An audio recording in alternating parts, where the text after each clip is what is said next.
have been a little too heavy-handed on the contour with my nose. I could barely breathe through it. Hey! Hi! It's me, Wilma Fingerdoo, with the Fingerdoo review of RuPaul's Drag Race Season 14, Meet the Queens. Yes, dolls, I'm going to be talking about people I don't know. But first, I want to welcome my latest Patreoners to the Fingerdoo family, Connor Klein and Nota. Welcome, dolls. I also want to welcome back Lady Jenny Anytime. She had to step away from the Fingerdoo family on Patreon due to her father's sudden passing before Christmas.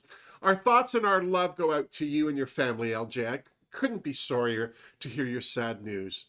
But now you're back and, well, me and the rest of the Patreoners are looking forward to seeing you in the next live chat, I'm just saying. Because we all know you got something to say. I'm just going to say it right there. I also want to send some love to each and every one of you who sent my good Judy, Michael Bergantino, Michael do tip on PayPal to his PayPal page to help him raise funds for his upcoming open heart surgery. God bless. With your help, we were able to raise $6,090 towards Michael's medical expenses. So I just want to say thanks to each and every one of you that sent him a tip or two, or sent one to me in December because, well, I passed them all on to him, I'm just saying. And I'll keep you posted on how Michael's doing after the surgery, which has been moved to the middle of January. Seriously. Speaking of surgery, Jorge, drink me. Oh, what is this? Oh, is this an easy margarita? Oh my gosh, I miss these. I love an easy margarita, mostly because, well, it wasn't my drag queen name in high school. It was more my attitude in high school. I'm just saying. You know how it is. Now, before we get started, I'm not rating these queens' introduction reveal outfits because, well, these spots are recorded after the season is filmed. So in my opinion, they give us less of an impression of who these queens were at the time of filming. Secondly, I don't know any of these queens. I'm basing all of my opinions on their interview and what I could find about them online. So the bottom line is, I have no idea who's who and what's what. I'm just flapping my yap, so if you don't agree with what I'm saying, I'm okay with that, and I ask that you be okay with that too. Seriously. Now, we can't talk about the Season 14 queens until we talk about how great the reigning Season 13 queen looked as she introduced us to these new faces. Simone was giving me Aiko Ishioka, Bride of Dracula realness, in yet another stunning outfit. I don't think this queen owns ugly, I'm just saying.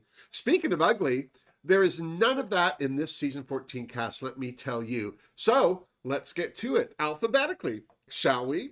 First up, Alyssa Hunter. She's 26 and this season's only Puerto Rican queen. Her drag name is inspired by Drag Race legend Alyssa Edwards, while she lifted her last name from Miss Continental winner Daiya Hunter. That's right, Alyssa. Name yourself after a winner, doll. Seriously. Alyssa entered her first pageant at 16 and won. She lied about her age while competing, saying to the organizers that she was 18. Atta queen. Called the Taylor Swift of drag by her Puerto Rican sister, Alexis Mateo, this queen will have a lot to live up to. And from her Instagram account, she already has. She is stunning and eclectic, so I'm expecting her to set that runway on fire. If she does get tripped up in a challenge, I feel she'll be able to avoid sashaying no matter who she's up against. I can see this queen easily making top 4, even top 3. Hell, she could very well win the whole shebang. And yes, Shebang was my drag queen name in high school. Second is Angeria Paris Van Michaels, which is a lot of name for a 27-year-old, let me just say. And while I'm just saying, I'm getting a strong Jada Essence Hall vibe off of her. Anyone else? Just me? Makes me think winner either way, so I'm just saying, it's a lot to live up to. Hailing from Atlanta, Angeria's a title-holding pageant queen, which tells me she knows not only how to play the game, but how to play to win. From what I can see of her lip-syncing, she's not reinventing any wheels, but her glamour is definitely going to tear up that runway. So, if she can stay out of the bottom, I can see her going far, but I fear a more dynamic queen could send her home in a lip-sync. Time will tell. Seriously. Next, we have Bosco. Bosco. She's 28 and originally from Montana. She's now a Seattle, Washington queen, so, well, she has a lot to live up to as well. Hello? Jinx Monsoon? Ben de la Creme?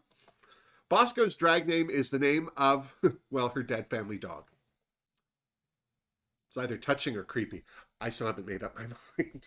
She's very confident, so let's hope that doesn't bite her in her exposed ass. Yes, she can dance. Yes, she can lip sync, but this queen's strength lies in her looks.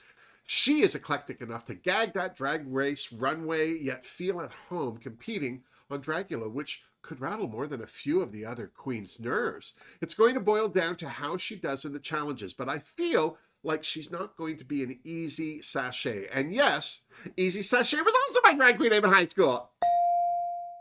If she mixes her spooky tendencies into her runway at the right time, she's going to go far. But if she doesn't, I fear she may get the charity case treatment. But even though I don't see this queen making it to top 4, she won't make it easy for the other queens and judges to get rid of her. Seriously. Next, we have Daiya Betty. She's 25, hailing from Springfield, Missouri, just like her drag sister, season 12 finalist Crystal Method.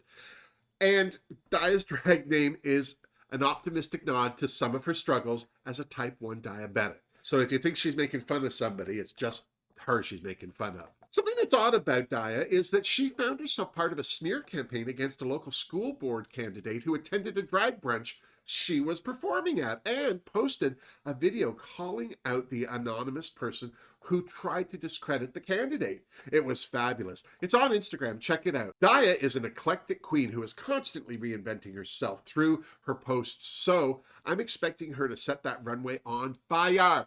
As far as I can see from her lip syncing, she's not busting out the big moves, but I couldn't take my eyes off her. She's magnetic, and I hope that helps her at least reach top 4. Seriously. Next, we have Daiya Scott. I like this 31-year-old. She seems level-headed and focused. She can sew, thank goodness, so there's at least one challenge she could possibly win.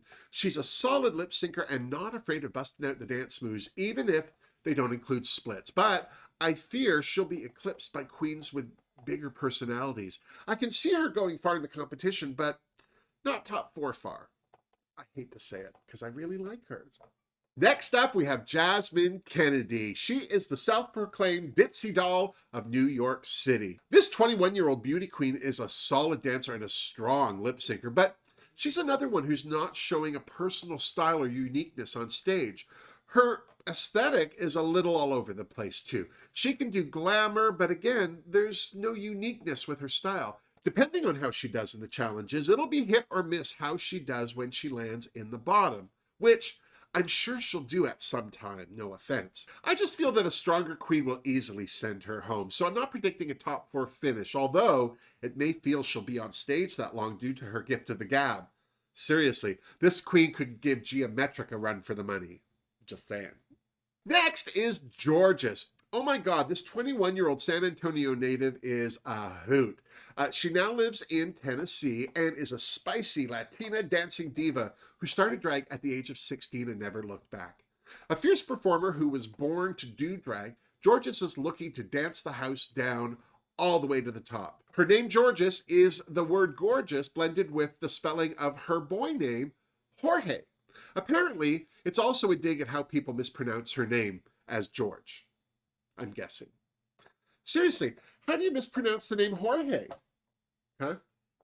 What do you mean it's George? This tiny queen packs a lot of body in her 5'2" frame.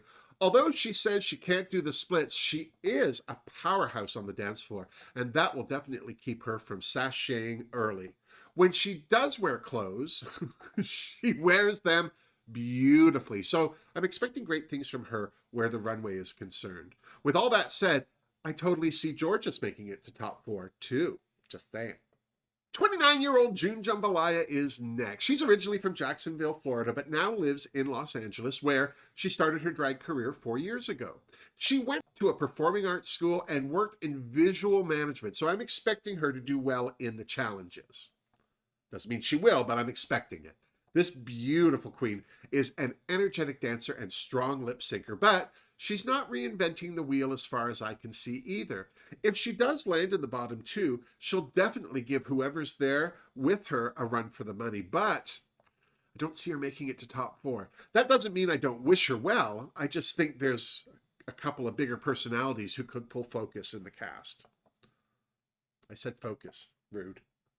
Next, we have Carrie Colby. This 24-year-old is originally from Dallas, Texas. Carrie is another queen who's moved to LA to pursue drag.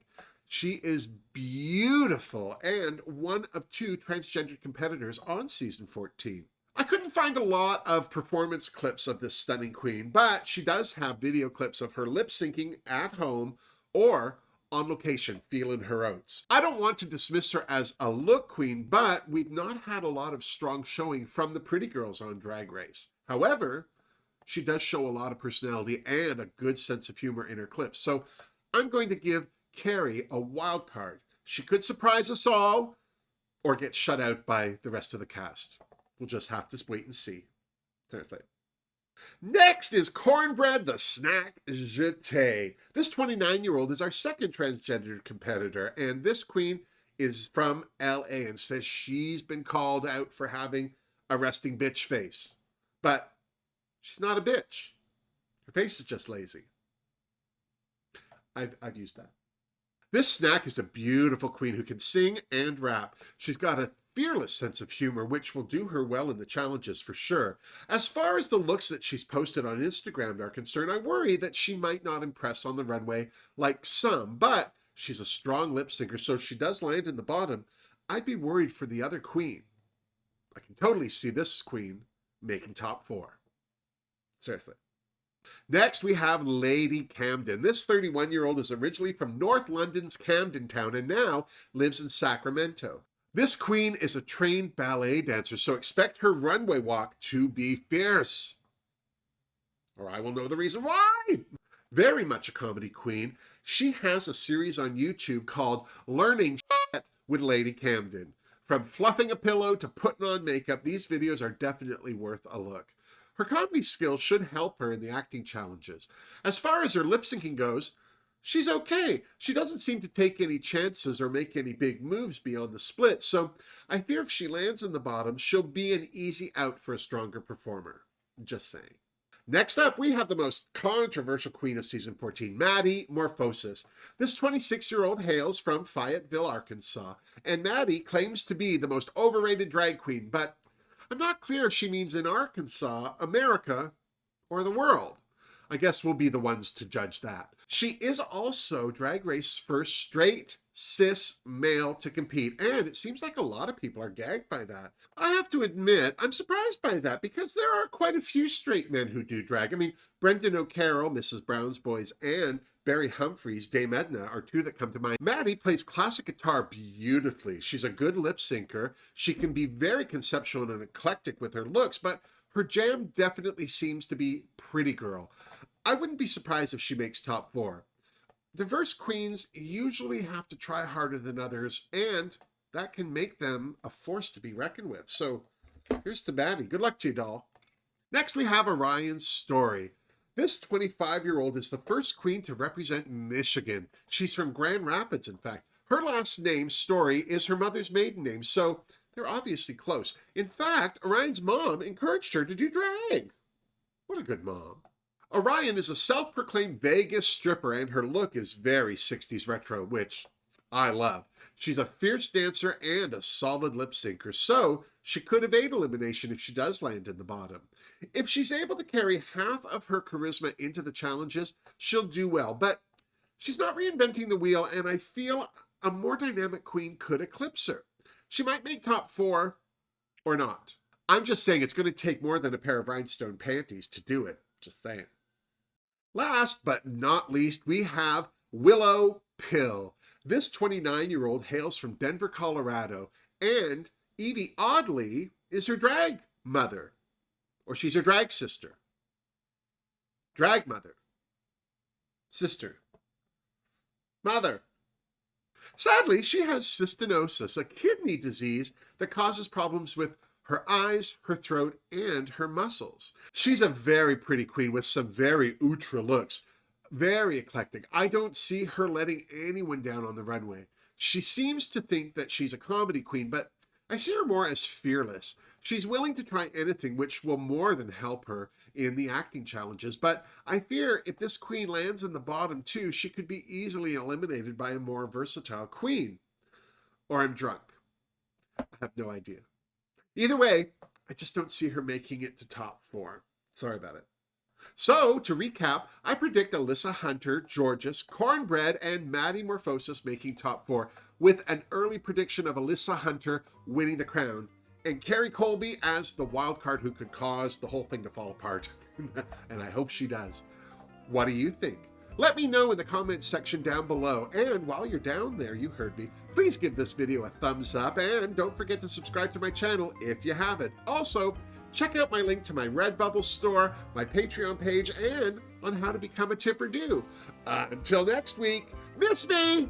Mwah. Seriously. I'm so surprised that people are shocked at Maddie as a cisgendered straight male doing drag.